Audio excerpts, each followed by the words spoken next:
ஏன்பா பெரிய இழோ மாதிரி லாக்ஸ்ல சம்பாதிக்கணும் கோடியில பொறணும்னு துடிக்கிற ஆசைப்படு தப்பில்ல. ஆனா ஒண்ணு மட்டும் நல்லா மண்டையில ஏத்திக்கோ.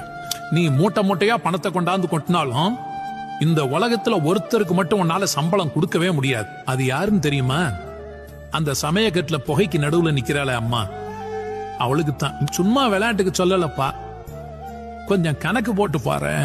3 வேளையும் சூடா சமைச்சு போடுறாள, துணியை துவைச்சு அதை எடுத்து காய போட்டு மடிச்சு வைக்கிற வேலைக்கு ஒரு ஆள் போட்டா எவ்வளவு ஆகும்? ஞாயிற்றுக்கிழமையான உனக்கு லீவு, பண்டிகை வந்தா உனக்கு போனஸ்.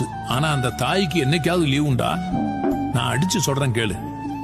பில்கேட்ஸோ அம்பானியோ யாரா இருந்தாலும் சரி, பெத்த தாயோட உழைப்புக்கும் அந்த பாசத்துக்கும் சம்பளம் கொடுக்கற அளவுக்கு எவனும் இன்னும் பணக்காரனா இந்த பூமியில பிறக்கல. அதனால பெத்த தாயோட திமிரா மட்டும் பேசிடாது.